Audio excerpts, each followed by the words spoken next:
चीकू और गांव का देसी ढाबा, देसी चिकन करी की खुशबू। तो जी हाँ दोस्तों, आज का कहानी आपको आशा करते हैं अच्छा लगेगा। तो चलिए शुरू करते हैं।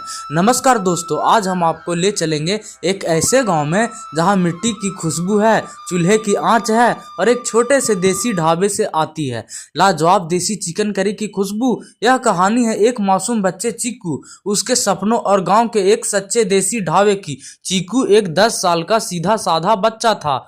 उसका गांव बहुत छोटा था, चारों तरफ खेत, बीच में कच्ची सड़क और सड़क के किनारे नीम का एक बड़ा पेड़। चिक्कू रोज स्कूल जाता, गाय चराता और शाम को दोस्तों के साथ गिट्टी खेलता था। लेकिन चिक्कू की सबसे पसंदीदा जगह थी बाबा का देसी ढाबा। गांव के बाहर मिट्टी और खपरेल से बना एक छोटा सा ढाबा था। ढाबे के मालिक थे बाबा काका, सफेद दाढ़ी, सर पर गमछा और चेहरे पर हमेशा मुस्कान।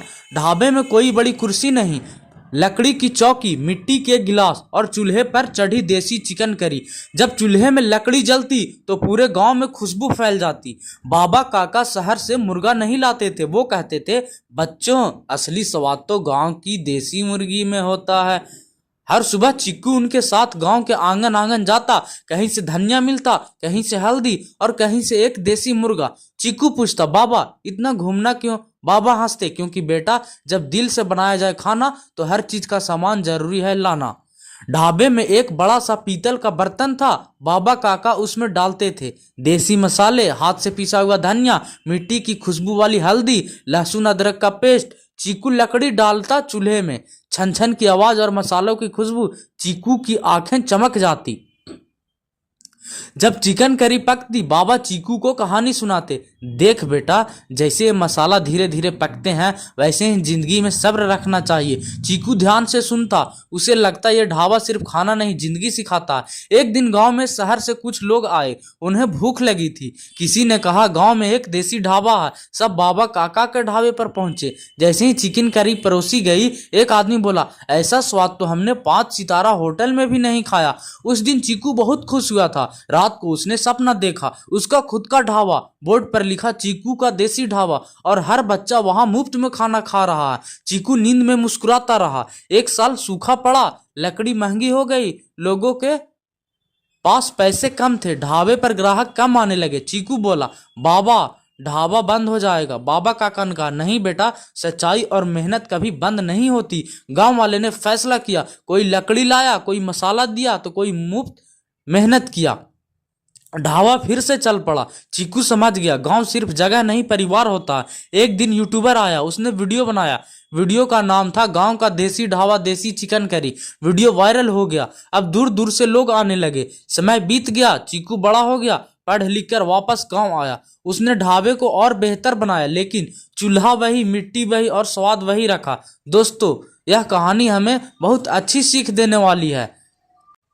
अब ढाबे पर सुबह से शाम तक भीड़ रहने लगी। शहर से आई गाड़ियां कच्ची सड़क पर खड़ी रहती। चीकू कभी पानी पिलाता, कहीं प्लेट लगाता, कहीं बच्चों से हंसकर बात करता। लेकिन एक बात चीकू के मन में खटकती थी, इतनी भीड़ में कहीं हम अपने देसीपन को न खो दे। कुछ लोग सलाह देने लगे, ढाबा बड़ा कर दो, गैस चूल्हा लगा लो, रेडीमेड मसाले इस्तेमाल करो। चीकू चुपचाप सुनता। रात को उसने बाबा काका से पूछा, बाबा क्या हमें बदल जाना चाहिए? बाबा काका ने चूल्हे की आग देखी और बोली, बेटा समय के साथ चलो, लेकिन अपनी जड़ मत छोड़ो। कुछ दिन बाद बाबा काका बीमार पड़ गए। ढाबे का चूल्हा ठंडा हो गया। चीकू की आंखें नम थी। बाबा ने उसे पास बुलाया, चीकू यह ढाबा अब तुम्हारी जिम्मेदारी है, याद रखना, खाना पेट के लिए नहीं दिल के लिए बनता है। यह कहकर बाबा काका हमेशा के लिए सो गए। पूरे गांव में शोक था। ढाबा कई दिन बंद रहा। लोग आने लगे और पूछने लगे, ढाबा कब खुलेगा? चीकू डर रहा था, वो बच्चा अब अकेला था। एक रात उसने चूल्हा जलाया, लकड़ी की आग जली, वही पुरानी खुशबू फैल गई। चीकू ने आंसू पोंछे और कहा, बाबा मैं हार नहीं मानूंगा। पहली बार चीकू ने खुद से देसी चिकन करी बनाई। हाथ कांप रहे थे लेकिन दिल मजबूत था। उसने वही मसाले डाले, वही सब्र रखा। जब करी तैयार हुई, उसने सबसे पहले एक प्लेट बाबा काका की फोटो के आगे रखी। चीकू ने फैसला किया, हर परिवार गांव के बच्चे को मुफ्त खाना मिलेगा। अब ढाबा सिर्फ खाने की जगह नहीं, सीखने की जगह बन गया था। बच्चे पूछते, भैया ये खुशबू कैसी आती है? चीकू हंसकर कहता, प्यार डालने से। एक बड़ा फूड चैनल आया, उन्होंने पूछा आपका सीक्रेट क्या है? चीकू बोला कोई सीक्रेट नहीं, बस गांव मेहनत और सच्चाई। वीडियो फिर वायरल हुआ। शहर से एक कंपनी ने ऑफर दिया, हम आपको अवार्ड देंगे लेकिन रेसिपी हमें देनी होगी। चीकू ने मना कर दिया, यह रेसिपी मेरी नहीं मेरी गांव की है। चीकू ने ढाबे के पीछे एक छोटा सा स्कूल खोला जहां बच्चे सीखते खाना बनाना, मेहनत करना, ईमानदारी। ढाबा अब भविष्य बन रहा था। एक दिन विदेशी मेहमान आए, उन्होंने कहा we want real Indian food. Cheeku ने मुस्कुराकर मिट्टी की प्लेट में देसी चिकन करी परोसी, उनकी आंखें चमक उठी। आज भी ढाबा पक्का नहीं बना, लकड़ी का चूल्हा, मिट्टी की खुशबू और नीम का पेड़ वैसे ही है। बस एक बोर्ड लगा है, बाबा काका का देसी ढाबा, अब चीकू के नाम। इस कहानी से हमें सीख मिलती है दोस्तों, सादगी सबसे बड़ी ताकत है। गांव की संस्कृति अमूल्य है, सफलता वही है जो दूसरों को आगे बढ़ाए। दोस्तों अगर आपको देसी चिकन करी, गांव का देसी ढाबा, ये कहानी पसंद आई हो तो मेरा channel grand mother story TV को आप अभी तुरंत सब्सक्राइब कर ले और वीडियोज को लाइक कर दे, अपने दोस्तों के पास शेयर भी कर दे। तो मिलते हैं किसी अगली कहानी के साथ में दोस्तों, तब तक के लिए अपना ख्याल रखिएगा। Take care and bye bye.